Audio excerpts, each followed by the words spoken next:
Welcome back to Computers for the Completely Clueless. We're a little upside down on this, but we're having all sorts of fun today. Got that over there. Very nice. Okay. But we're talking about the internet, Kim. We are. Let's see if Greg can fix that. Okay. Oh, good job, Greg. He is so bright. I tell you, he's an amazing guy. So, Greg doesn't know anything about the internet, Lee. He struggles a like little many bit. people. Yeah. And you know, you and I, unfortunately, I think in some ways, we've had our heads in this whole network computer thing for quite some time. Yeah. In And fact, I tell people that's where I live. You were talking, well, right, exactly. It's the biggest library in the world. I mean, it's the most extensive collection of human information ever put together, and it's growing every second of the day. Now, we were talking on the break about how old we are. You were talking how old you are. Okay. When I started using the internet, we actually used a program called Telnet, and everything was text.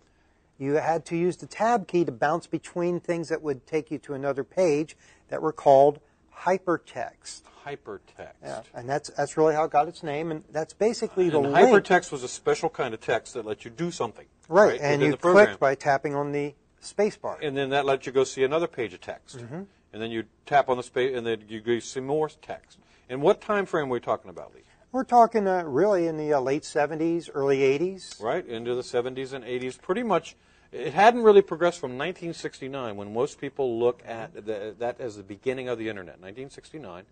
And there were some earlier things that were going on.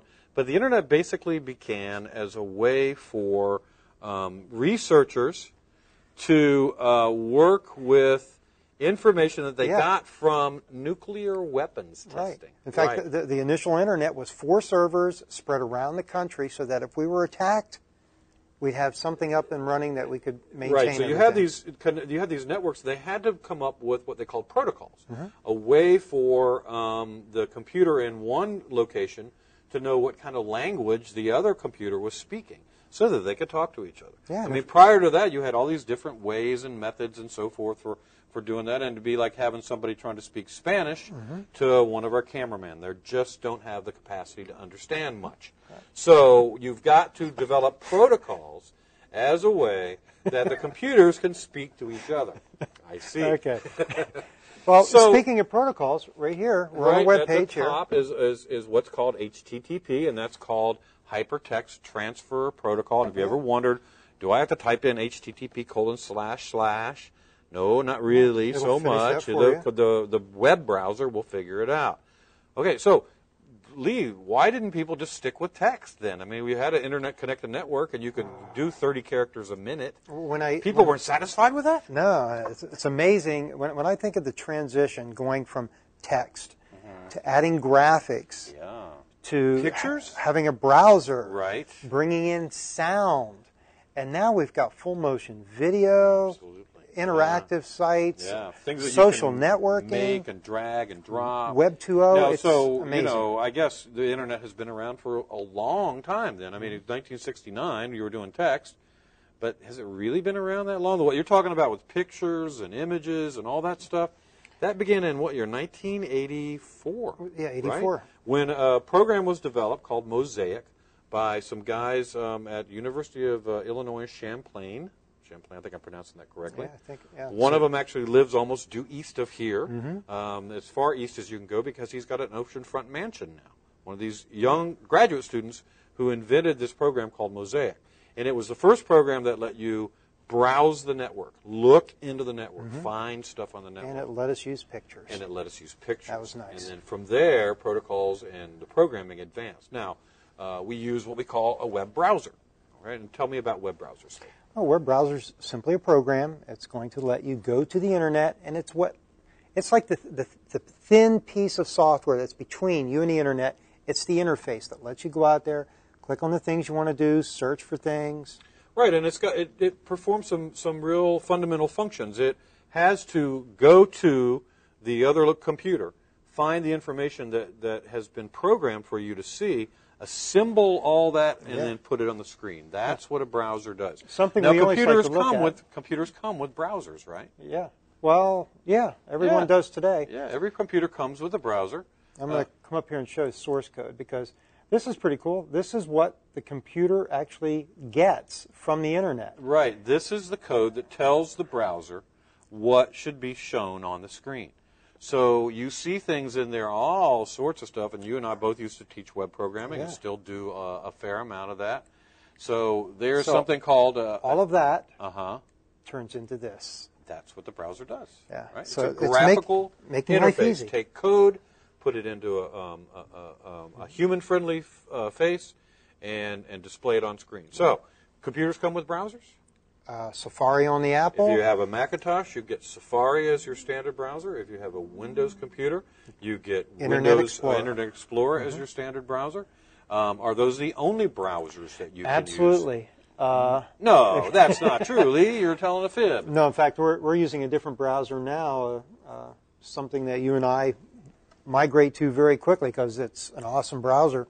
This is a Firefox by Mozilla, which is open source. Okay, so it's free. Very free. Right, and so not only is it free, but in the case of Mozilla and Firefox, you have people that are adding on to what the browser can do. Yeah. So they create plugins. They create ways for you to do things like see your pictures in different ways. Or, just think about... It's really the biggest thing we like about Firefox. I I think that is because we use a lot of those in our work. So for us, we've chosen a browser because it does a particular thing. But for the average ordinary user at home, is Internet Explorer okay for them to use? Internet Explorer is an excellent browser. Well, what about Safari? Is that okay? Excellent browser. Okay, so either one of the browsers that just comes with your computer, you're ready to go right in away. most cases. Yeah. Right, in most cases you can go away. And if you want to do something a little more special, you want to do something, you absolutely look into Firefox or some of the other browsers that are out there, and you can download them and install them on your computer. Yeah. Now, we're assuming, I think, a little bit more this time around than we have in the past, as in terms of what our audience out there knows about their computer and what they're able to do. Let's think about what we wanted them to do so far. Okay. They needed the computer. They got to. It probably came with the browser. It did come with the browser. Yeah. Absolutely, it did. If it's your Windows, Got to find it. Oh, how would I find it then? Well, I'm on Windows. You're on Windows. We're going to go down here to the bottom left. And click on the Start menu? Well, we don't have to go there because usually Windows will put it in what's called the Quick Launch area. Okay, and it's just the blue E. The blue E. The lowercase e. Now, if I can't find that, if it's hidden for some reason, I can click on Start, and almost every time you'll find it at the very top. Now, what Windows does is if you have a default application, one that's supposed to always be the one that you use to do a certain thing, it's going to put it up top there. So when we get to the email portion of our show at some point, we're going to install an email program, and it will also go up there. Yeah. So up at the top, Internet Explorer. So just click on it. Okay. That's all you got to do to start it up. And we'll launch that, and right. We're opened up, and it comes up to our school district webpage. Okay.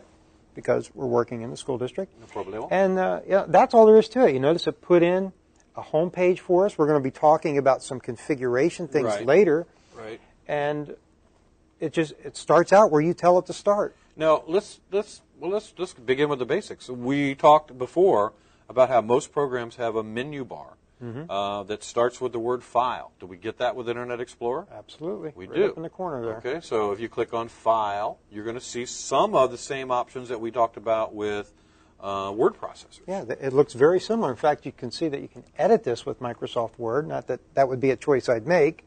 How can you edit at somebody else's web page? Well, you have to have some degree of ownership. Okay, really. Let's skip that one and go on. Actually, let's go on to our break, and when we come back from our break, we're going to talk about some of the fundamentals, home pages and surfing and all that kind of stuff. We'll see if Greg can get that small glitch fixed up there. Yeah. Okay, we'll be back. That way.